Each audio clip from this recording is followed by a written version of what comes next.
कोकणातील आंबा आणि काजू उत्पादक शेतकरी आक्रमक 15 मे रोजी आंबा आणि काजू उत्पादकांचा मुंबईत मोर्चा। स्वाभिमानी शेतकरी संघटनेचे नेते राजू शेट्टी यांची घोषणा।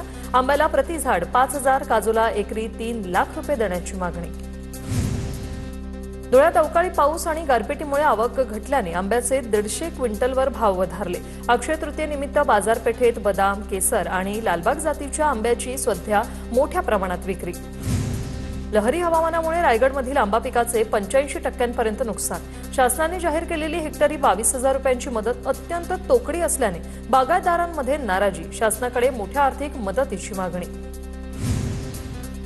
गोंदियातील धान पिकाचे अवकाळी पाऊस आणि कीड रोगांमुळे मोठं नुकसान। पीक विम्याचे 31 कोटी मंजूर। नुकसान भरपाईची रक्कम शेतकऱ्यांच्या खात्यावर जमा व्हायला सुरुवात। 27,000 हेक्टरचा पीक विमा काढला होता।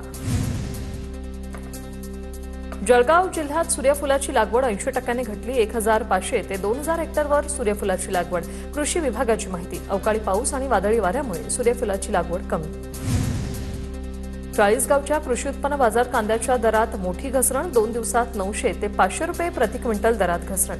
राजस्थान व मध्य प्रदेशातून वाढलेली आवक आणि अवकाळी पावसामुळे कांद्याचे दर घसरले। अक्षय तृतीयेनिमित्त कराडमध्ये देवगड हापूस आंब्याची 5,000हून अधिक पेट्यांची आवक। असल देवगड हापूस ओळखीतूनच खरेदी करण्याचं व्यापाऱ्यांचं नागरिकांना आवाहन। गोंदियाच्या मोरगाव अर्जुनी तालुक्यात हत्तींचा धुमाकूळ सुरू। मका पिकांसह कृषी पंपाच्या सोलर पॅनलचंही नुकसान। शेतातील सोलर पॅनल हत्तीच्या कळपाने तोडल्याची घटना। वाशिममध्ये यंदा डीएफपी खताच्या विक्रीतून अभूतपूर्व वाढ। 1 ते 9 एप्रिल दरम्यान 555 मेट्रिक टन खताचं वितरण। संशयित व्यवहारांमुळे अनेक कृषी सेवा केंद्रांना नोटीस। खतांच्या तुटवड्याच्या भीतीने शेतकरी साठेबाजी करत असल्याचं उघड। बुलढाण्यात पीक विमा न मिळाल्याने शेतकऱ्यांचा संताप। शेतकरी योग्य पद्धतीने शेतकरी योद्धा कृती समिती आक्रमक झाली। 1 मे रोजी काळा दिवस म्हणून साजरा करण्याचा इशारा। मागील 2025च्या खरीप हंगामात अतिवृष्टीमुळे शेतकऱ्यांचं प्रचंड नुकसान झालंय। अकोटच्या बोरी येथे विजेच्या तारांच्या घर्षणामुळे गव्हाच्या गंजीला भीषण आग। आगीत 55 क्विंटल गहू जळून खाक। शेतकऱ्याचं मोठं नुकसान। पीक गमावलेल्या संतप्त शेतकऱ्यांकडून भरपाईची मागणी।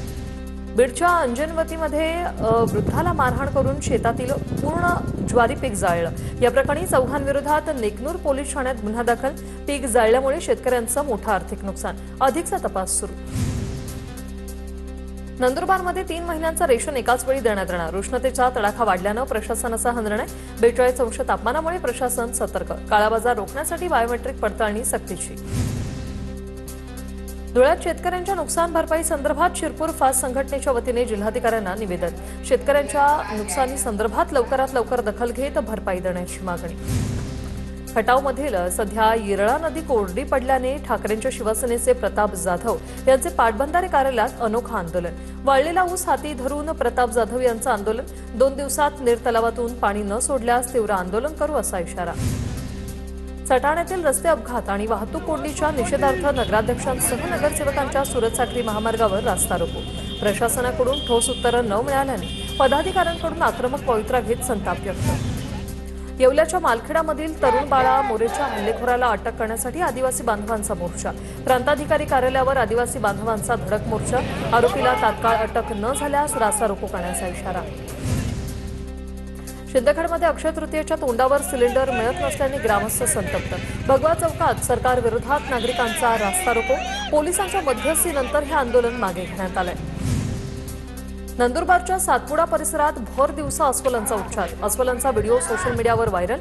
2 अस्वल समोर आल्याने आदिवासी बांधवांची तारंबळ उडाली। अस्वलांचा बंदोबस्त करण्याची मागणी। नागपूर जिल्ह्यात 44 अंश सेल्सिअस तापमानाची नोंद। उन्हामुळे होरपळलेल्या नागपुरात उष्माघाताचे 31 रुग्ण। उष्णतेच्या लाटेमुळे आज जिल्ह्यातील शाळा आणि महाविद्यालयांना सुट्टी। रायगडपासून सिंधुदुर्ग किनारपट्टी भागात सकाळपासूनच ढगाळ हवामान। उष्णतेच्या लाटेसह हवामान विभागाचा अवकाळी पावसाचा इशारा। रत्नागिरी जिल्ह्यात गेल्या 2 दिवसांपासून येलो अलर्ट। पारा 41 अंशावर। नंदुरबारला 2 दिवस येलो अलर्ट। मात्र उष्णतेचा तडाखा कायम। हवामानात बदल होत असल्यामुळे नागरिकांच्या आरोग्यावर परिणाम होण्याची शक्यता। मुंबईत आजही उष्णतेचा येलो अलर्ट। राज्यात 19 तारखेपर्यंत उष्णतेची लाट। दमटपणामुळे उकाडा अधिक तीव्र जाणवायला सुरुवात। मुंबईचं तापमान 31 ते 35 अंशादरम्यान राहणार। वाशिम जिल्ह्यात या वर्षातील सर्वाधिक 44 अंश सेल्सिअस तापमानाची नोंद 8 दिवसांपासून वाशिम जिल्ह्यातही पाऱ्याचा आलेख वाढतोय. खबरदारीचा उपाय म्हणून 11 ते 4 या वेळेत घराबाहेर न पडण्याचं आवाहन. चाळीसगाव तालुक्यात तापमान 41 अंश सेल्सिअसवर. ग्रामीण रुग्णालयात उभारले उष्माघात कक्ष. नागरिकांना उष्णतेपासून बचाव करण्याचे प्रशासनाचं आवाहन. उष्माघात रुग्णांसाठी विशेष वैद्यकीय सुविधा. गोंदियात 43 अंश तापमानामुळे दुपारी 12:30 ते 4 वाजेपर्यंत ट्रॅफिक सिग्नल बंद ठेवण्याचा निर्णय. नागरिकांच्या मागणीची दखल घेत प्रशासनाचा हा निर्णय. यामुळे दुपारच्या वेळी प्रवाशांना कडक उन्हाच्या त्रासापासून वाचवणं आता शक्य आहे. नाशिक जिल्ह्यातील 149 गावं वाड्या वस्त्यांवर 53 टँकरद्वारे पाणीपुरवठा. तर सर्वाधिक येवला तालुक्यातील गावांमध्ये पाणी टंचाईच्या झळा. 31 गावं वाड्यांसाठी 19 टँकरद्वारे पाणीपुरवठा. जालन्याच्या बदनापूर तालुक्यातल्या 12 गावांना टँकरद्वारे पाणीपुरवठा सुरू. तहसीलदार तेजस्विनी जाधव यांची माहिती.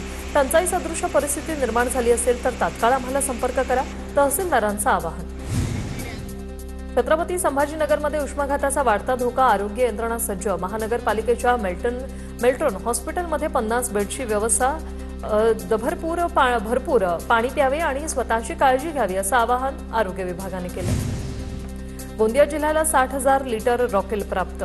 आखाती देशातील युद्धजन्य परिस्थितीमुळे रॉकेल वाटपाचा प्रशासनाचा हा निर्णय. प्राप्त झालेलं रॉकेल गरजूंपर्यंत पोहोचवू. जिल्हा पुरवठा अधिकाऱ्यांची माहिती. नागपुरातील काही भागात गॅस सिलेंडरसाठी रांगा कायम. पहाटे 3 पासून गॅस सिलेंडरसाठी ग्राहक रांगेत. ऑनलाईन नंबर लावून देखील गॅस सिलेंडर घरपोच मिळत नसल्याचं समोर. बीडच्या आष्टीतील गॅस एजन्सीवर गॅस सिलेंडरसाठी नागरिकांच्या रांगा. गॅस एजन्सी बाहेर तासनतास उन्हात उभं राहण्याची नागरिकांवर वेळ.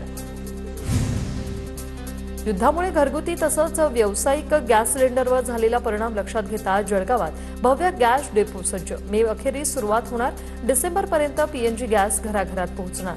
दररोज 1,20,000 किलो गॅस वितरणाची तयारी. सीएनजी पंपांनाही चालना. कृष्णा खोरेचे 50 टीएमसी पाणी योजना डीपीआर 6 महिन्यात पूर्ण करण्याचे मुख्यमंत्र्यांचे निर्देश. 16,000 कोटींचा कृष्णा खोरे प्रकल्पाचा निर्णय धाराशिवसाठी महत्वाकांक्षी ठरणार. दुष्काळाचं संकट कायमचं टळणार. आमदार राणा जगजितसिंह पाटलांची माहिती. तुळजापूरहून परतलेल्या शिरवळ नायगावमधील सासनकाठ्यांचं लोणंदमध्ये उत्साहात स्वागत. शास्त्री चौकात सासनकाठ्यांचे पारंपरिक पूजन. दर्शनासाठी भाविकांची मोठी गर्दी केल्याने शहराला यात्रेचं स्वरूप. साताऱ्यातील विसापूरमध्ये यात्रेत भव्य बैलगाडा शर्यतीचं आयोजन. बैलगाडा शर्यतीत पुसेगावचा चंद्या आणि चिलेवाडीच्या सर्जा या बैलजोडीने प्रथम क्रमांक पटकावलाय. नाशिकच्या पिंपळगावात आपत्कालीन मॉकड्रिल यशस्वी. अग्निशमन सप्ताहानिमित्त नगर परिषदेकडून मॉकड्रिलचं आयोजन. सायरन वाजताच यंत्रणांची तत्पर धाव. एकनाथ शिंदेंकडून धाराशिवच्या नाट्यगृहासाठी 2.5 कोटींऐवजी 5 कोटींचा निधी मंजूर. निर्णयानंतर नाट्य परिषदेकडून फटाके फोडून जल्लोष साजरा. त्र्यंबकेश्वर दर्शन काळाबाजार प्रकरणी एसआयटीची स्थापना. अशोक खरात माडा घोटाळा टीसीएस नंतर आता त्र्यंबकेश्वर दर्शन प्रकरणी एसआयटीची स्थापना. नांदेडमध्ये उकाड्यापासून प्रवाशांना वाचवण्यासाठी ऑटोच्या छतावरच गारेगार व्यवसाय. अनोख्या प्रकल्पामुळे प्रवाशांची संख्याही वाढली.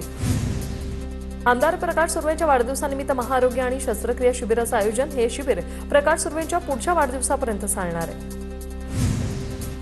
पुण्याच्या भोर तालुक्यातील चिखलगाव धोंडेवाडी गावातील शिवरायांच्या अश्वारूढ पुतळ्याचं अनावरण. मंत्री चंद्रकांत पाटील यांच्या हस्ते या पुतळ्याचं अनावरण. नागपूरमध्ये आपली बस कर्मचाऱ्यांनी महिलेचे हरवलेले सोने रोख परत करत प्रामाणिकपणा जपलाय. कंडक्टर भूषण कोरडे यांनी सायानं सापडलेली मौल्यवान पर्स सुलोचना पाटील यांना सुपूर्द करण्यात. तर विटा मेढा महाबळेश्वर मार्गावरील कोंडवेत उघड्या विहिरीमुळे प्रवाशांचा जीव टांगलेला. मुळाचा ओढा ते कोंडवे दरम्यान 4 धोकादायक विहिरी. सार्वजनिक बांधकाम विभागाने लक्ष घालण्याची मागणी. परभणीच्या जिंतूर सेनगावला जाणाऱ्या राज्यमार्गावर खड्ड्यांचं साम्राज्य. खड्ड्यांमुळे या महामार्गावरील अपघातांमध्ये प्रचंड वाढ. सेनगावमधील मनरेगा विहीर घोटाळ्यामुळे त्रस्त तरुणाची शेतकऱ्याची आत्महत्या. कागदोपत्री विहीर दाखवून अनुदान लाटणाऱ्या एजंटवर गुन्हा दाखल.